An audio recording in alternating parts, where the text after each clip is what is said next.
अस्सलाम वालेकुम नाज़रीन, कैसे हैं आप सब लोग। मुझे उम्मीद है आप सब लोग बिल्कुल खैरियत से होंगे, ठीक ठाक होंगे। अल्लाह ताला आप सब लोगों को अपनी हिफ्ज़ अमान में रखे, आमीन।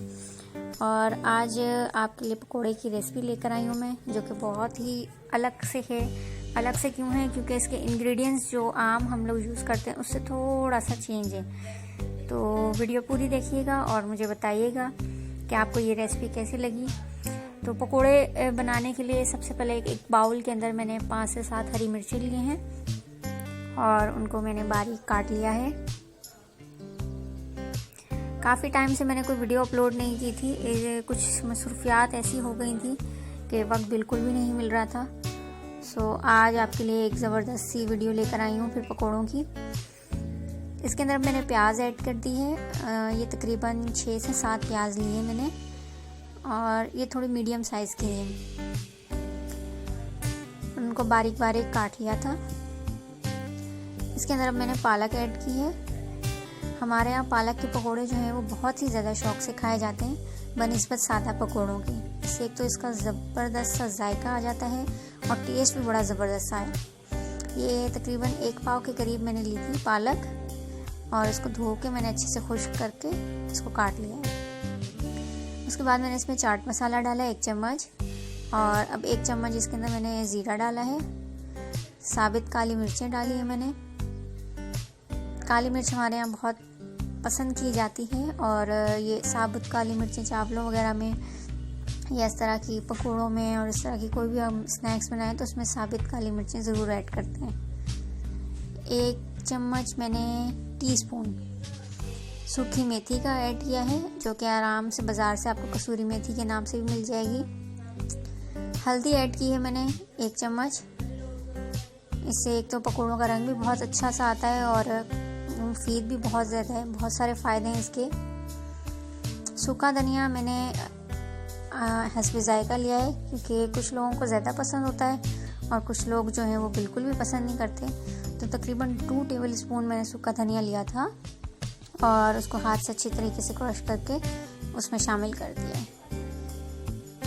1 चम्मच भर के मैंने लिया है कुटी हुई लाल मिर्च का और अब इसके अंदर मैंने बेसन शामिल कर रही हूँ।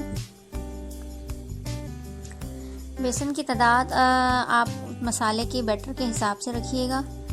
यहाँ पे मैंने जो है तकरीबन 1 से 1.5 कप बेसन लिया था और अब इसके अंदर मैंने 1 चम्मच जो है बड़ा चम्मच, ये देख सकते हैं आप लोग, ये दही का ऐड कर दिया है और अब इसको पानी के साथ जो है अच्छे से गूंद लेंगे। इसको हम मिक्स कर लेंगे हम अच्छे से। और अच्छा, इसको शुरू में जो है थोड़ा सा जो है थिक रखना है इसका बैटर, क्योंकि पालक जो है वो भी पानी छोड़ती है, प्याज भी छोड़ती है। तो शुरू में आप इसको पतला कर लेंगे तो ये बहुत ही ज़्यादा जो है वो रनिंग सा हो जाएगा। तो शुरू में आपने इसको सख्त ही रखना है। अच्छा, एक और जो यूनिक सी और बड़ी अलग सी चीज़ मैं इसके अंदर शामिल कर रही हूँ, वो मैंने नूडल्स का चटपटा मसाला लिया है और वो शामिल कर दिया है। इससे एक तो जायका आपको बहुत ही ज़बरदस्त सा और अलग सा टेस्ट आएगा और इसके जायके में बहुत ही ज़बरदस्ती एक मज़ा जो आप कह लें वो फील होगा आपको। और 1 टेबल स्पून मैंने इसके अंदर घी का ऐड किया है। इससे ये होगा कि आपके पकोड़े जो है वो बहुत ही खस्ता से बनेंगे। अब इन सारी चीज़ों को मिक्स कर लिया है मैंने और आप देख सकते हैं कि इसको मैंने अभी ज़्यादा पतला नहीं किया, इसको थोड़ा मोटा मोटा ही मैंने रखा है, थोड़ा थिक रखा है मैंने इसको। ऑयल गरम करने के बाद मैंने चेक कर लिया था, अब ऑयल गरम हो चुका है। अब चम्मच से या हाथ से जैसा आपको इजी लगे आप इसके अंदर पकोड़े डालते जाएंगे। बैटर जो आपने तैयार किया था पकोड़ों का वो आप इसके अंदर डालते जाएंगे और इन्हें हल्की आंच पे फ्राई करेंगे।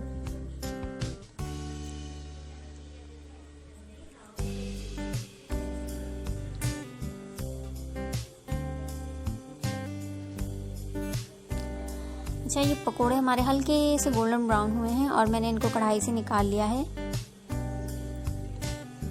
इसको अभी तक पूरी तरह मैंने पकाया नहीं है, ठीक है। इसको भी कच्चे ही हैं ये, और मैंने इनको निकाल लिया और इसको बीच में से हाफ़ कर रही हूँ मैं। थोड़ा सा जैसे ही ठंडे होंगे ये आप इसको हाफ़ कर लीजिएगा बीच में से।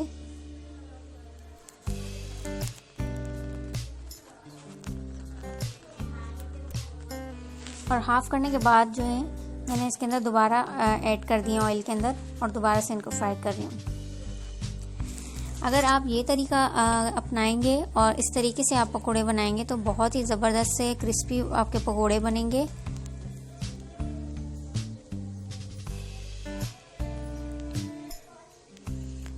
पकोड़े हमारे फ्राई हो चुके हैं और देखिए कितना प्यारा सा ज़बरदस्त सा कलर आ चुका है इसके अंदर।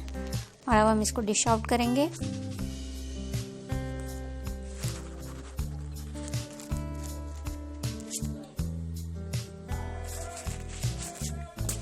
बाकी पकोड़ों को भी इसी तरीके से हम तल लेंगे, सेम यही तरीकाकार होगा। और यहाँ पे मैंने बाकी पकोड़े भी जो है उनको तल के डिश आउट कर लिया है। और हमारी रेसिपी आज की मज़ेदार सी क्रिस्पी पकोड़े की रेसिपी हमारी बिल्कुल रेडी है। जी व्यूअर्स, आप मुझे कमेंट में ज़रूर बताइएगा कि आपको आज मेरी पकोड़ों की रेसिपी जो है कैसी लगी। हर घर में अलग तरीके से बनाई जाती है, तो प्लीज़ आप इस रेसिपी को भी ज़रूर ट्राई कीजिएगा और मुझे बताइएगा कि आपको ये रेसिपी कैसी लगी और आपने बनाई तो कैसे आपको इसके कमेंट्स आए दूसरों के।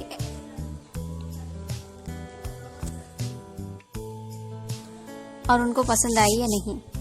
सो प्लीज़ अगर वीडियो अच्छी लगी हो तो मेरा चैनल ज़रूर सब्सक्राइब करें, मेरी वीडियो को लाइक करें, शेयर करें और अपने फ्रेंड्स के साथ ज़रूर शेयर कीजिएगा और कमेंट्स में ज़रूर बताइएगा। जिसने अभी तक मेरा चैनल सब्सक्राइब नहीं किया वो जल्दी से सब्सक्राइब कर दें। अल्लाह हाफिज़।